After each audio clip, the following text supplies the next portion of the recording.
Hey buddy, Dad here. I thought I'd share with you a couple of things this morning. You're actually at tennis at the moment, so I just thought I'd come in the car and talk about a couple of things that I think are important, particularly around money and finances, and thinking about some of the distinctions, particularly around how that relates to business, and just to give you a little bit of an understanding of what it really takes to be wealthy and to be comfortable, at least financially. Now, I think the way to start this off is to have an understanding that, money is not the most important thing in the world. It's really not. But it is the only thing that can be used in the place where it needs to be used. So what I mean by that is there is nothing that can replace money. The medium of money is the only thing that can be used as it's exchanged for goods and services. And unfortunately today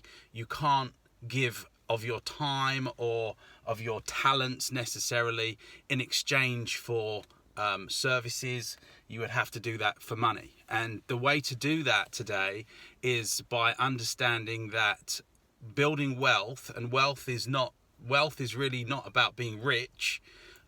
Wealth is much more than that. Wealth is how many days forward can you live, or how far into the future can you live on the assets that you've accumulated in your life without having to expend time for money. So the couple of things that I think I wanted to talk about today was some distinctions really that I've learnt over the years, and these go against conventional wisdom. Now, conventional wisdom will tell you that you should do certain things in a certain way, and the way to live your life ultimately is to conform to what the masses are doing. And my job is to tell you that that is not how it is. That if hundreds of thousands of people are going one way, you need to go the other way. Let me tell you that now, because life tends to pull people in a vacuum, and people will defend that conventional wisdom based on not necessarily personal experience, but what everyone else is doing, because it makes them feel comfortable. It makes them feel safe. But actually, that's not a good recipe for success. So the first distinction of wealth is saving money is not going to make you wealthy. Saving money is good. It's a good discipline to have. And I think it's really important that you save money and learn the skills of saving money so that you have something put back to be able to draw on if you needed it to in an emergency, for instance. But saving money as a strategy for wealth is not going to make you wealthy at all. So anyone that says, I'm saving to become wealthy, that's inaccurate advice. It's not going to work. So the first thing to remember is that saving money is not going to take you to where you want to go. It's a good discipline to have, and certainly I would recommend that you put aside a certain amount of your money every single month that you make, whether through working for yourself or working for a business. Take 20-30% of what you make and sock it away before you even get a chance to touch it, and just develop the skill and the ability to live on less than you earn. There's a really good book that you'll be able to get hold of in the library, and that is by George Clayson. It's called The Richest Man in Babylon. And there's a number of principles in there that he talks about when specifically looking at saving money. So saving money is a good discipline. I'm not saying it's not a good discipline. I think you understand that. What I'm saying is that it's not the way to become wealthy. So the second distinction related to the first is that being an employee will not lead to significant wealth. Being an employee will not lead to significant wealth by any stretch of the imagination. The moment that the job disappears, or the moment that you're made redundant, or the moment that you're downsized or outsourced, the problem is that the money will dry up. And so being an employee is not security. And for so many years people have said, get a good job, work that job. That doesn't work anymore. That thinking is outdated. And the key distinction here is that money and wealth is created through owning equity in a series of transactions. Now, let me explain what I mean by that. Equity in transactions means that you own a part or some of a business, a share portfolio, could be property. And when those transactions get sold, when those transactions get executed, you make money. Now, you know that, or you will know that Dad has done quite well in property. There was a time in my mid-30s where I had over 50 properties, much to the consternation of Mum. But they were a headache, but I'll talk about that in a minute. But really, what I realised was that the largest asset that anyone buys in their life, for the most part, for the average person, the largest asset that they buy is their home. And the largest amount of equity that they have, money owed to them or money that belongs to them, comes through the sale of their home. And, they own that home for maybe 10, 15, 20, 25 years or more. And hopefully by the end of the time that they have owned that house, they own it outright, hopefully. And but the other thing is that it's not just the paying down of the mortgage that creates that equity.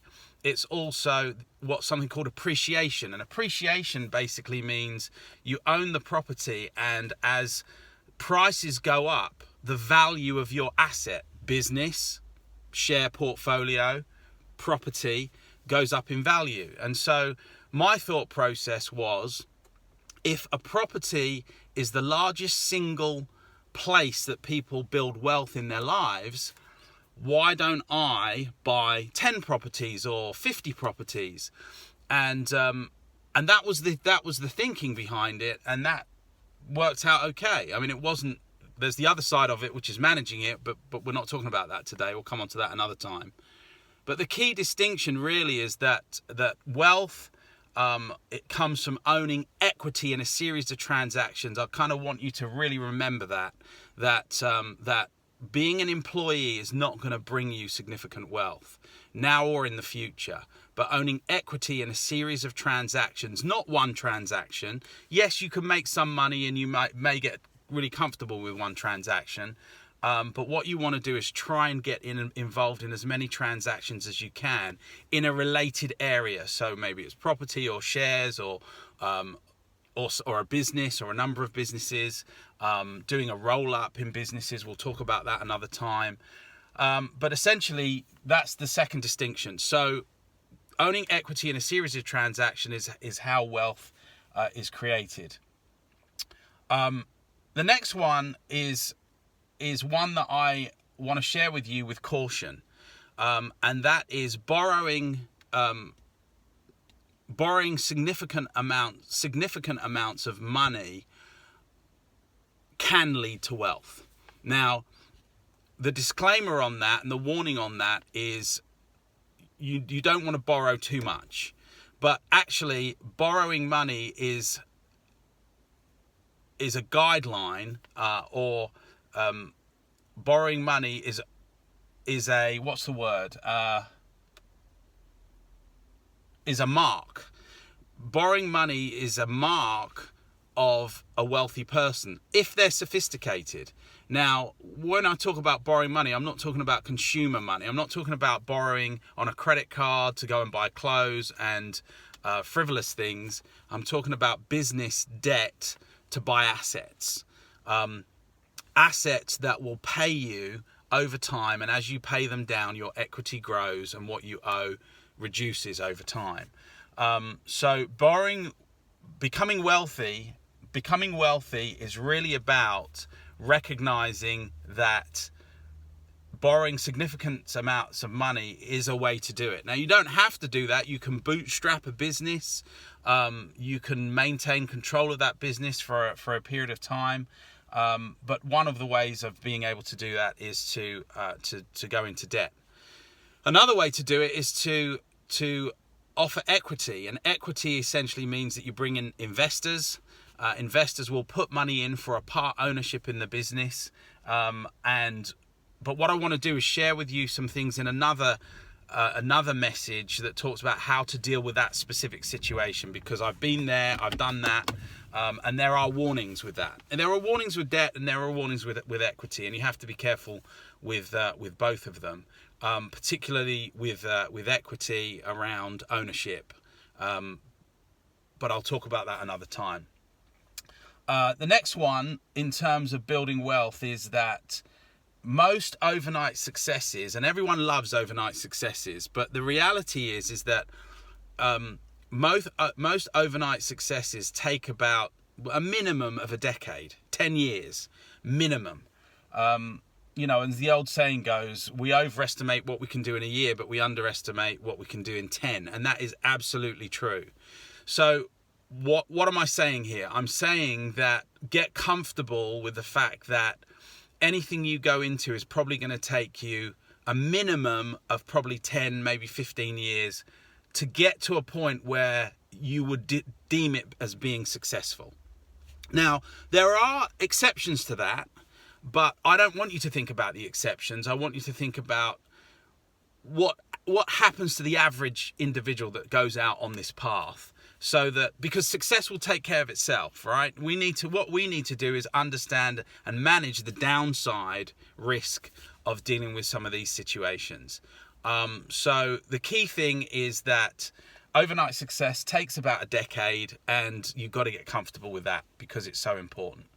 The next one is that when people talk about wealth, we think of money, but actually most of the wealthy people that you'll ever meet, and you if you really understood them and understood how they built their businesses, most of their wealth is tied up in assets. So this is the problem that I have now today with so many people talking about, I'm a millionaire, I've done this, I've done that. I don't brag about those things because people are unsophisticated in most cases. When they talk about being a millionaire, they talk about having a £5 million property portfolio, 80% of which is debt. So that you can't really call that, wealth really. That to me doesn't sound like it's wealthy. Are you wealthy in liquid terms, which means have you got cash in the bank, or are you wealthy because you own a lot of assets which are highly leveraged, meaning there's a lot of debt there? Or is the situation such that that you can walk away from the situation and take your money tomorrow? And most very, very wealthy people can't do that. So and that's not a problem, but it's just an important distinction to understand that most wealth is tied up in assets of some kind, be it property, businesses, shares, crypto, if that's still around when you listen to this, who knows? What else is there? So the next one is that you will not build significant wealth on your own.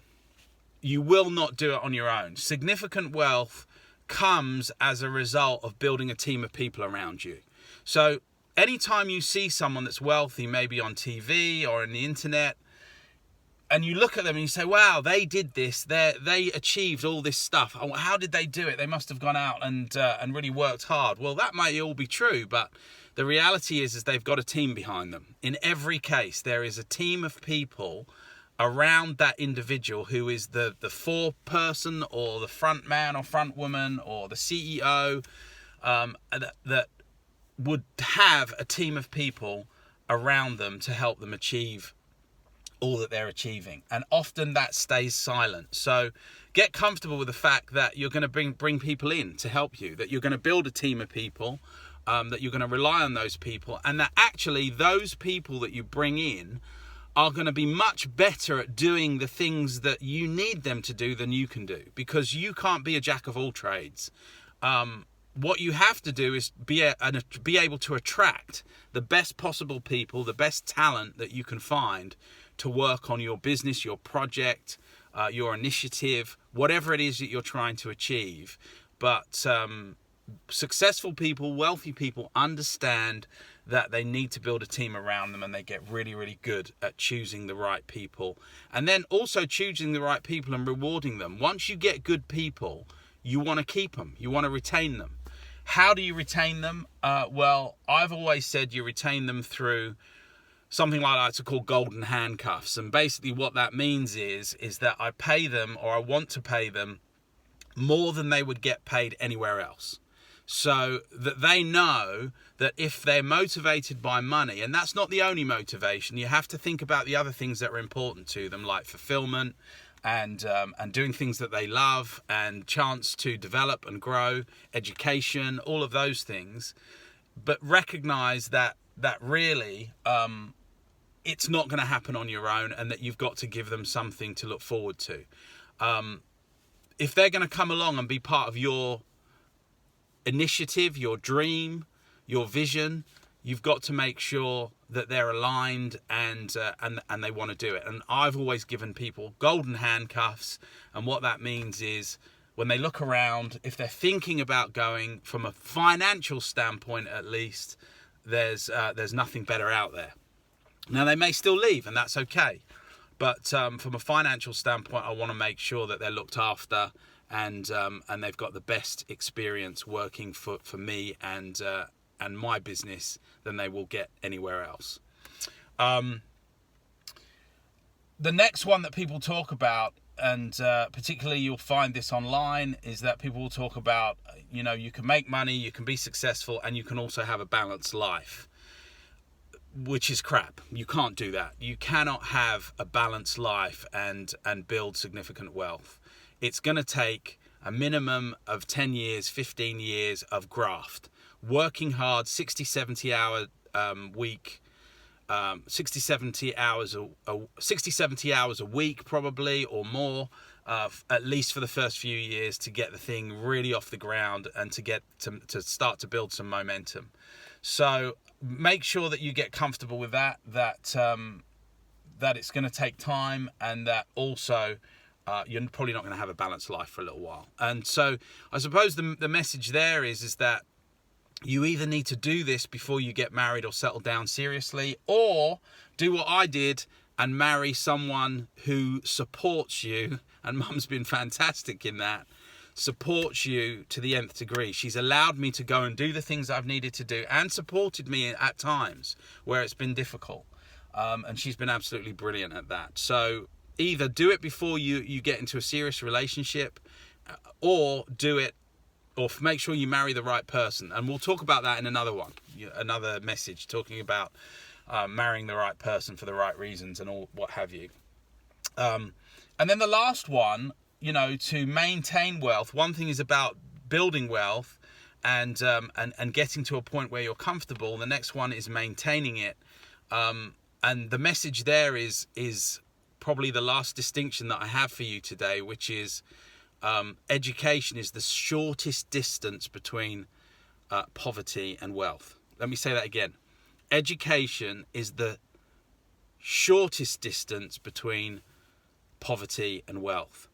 What am I saying here? I'm saying keep learning, stay in school, figuratively speaking, stay in school, keep developing yourself, keep looking at ways to learn more, to do better, to stretch, and to find ways to add more value in the marketplace. The last distinction of wealth is that people get paid for bringing value to the marketplace. You don't get paid for what you need. You don't get paid for what you want. You get paid for what you deserve. And what I mean by that is deserve is about creating value, because people will pay you for value.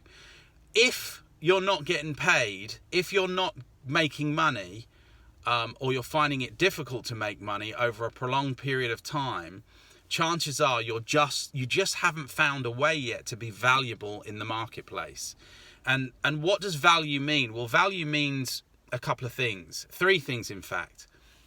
Value is the intersection of these 3 things is value, okay?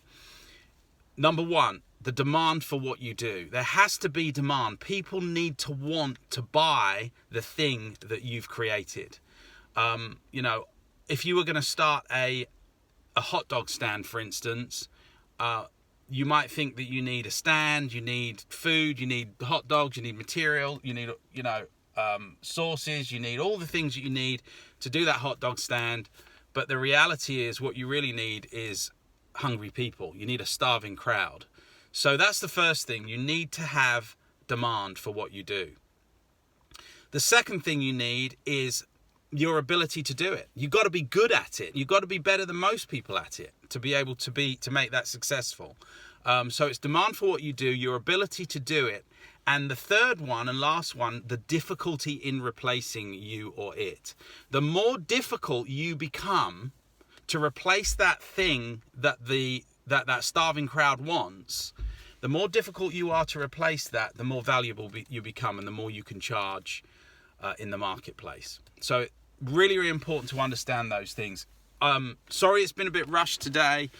We've got a lot of things to do today, but I just thought I'd share with you some of those things, and hopefully you can find some value in those as you think about them. And I think we're on what are we on now? Day 5 now. So I'll check in again with you tomorrow. But as ever, love you lots, and I'll see you soon. Thanks, bud.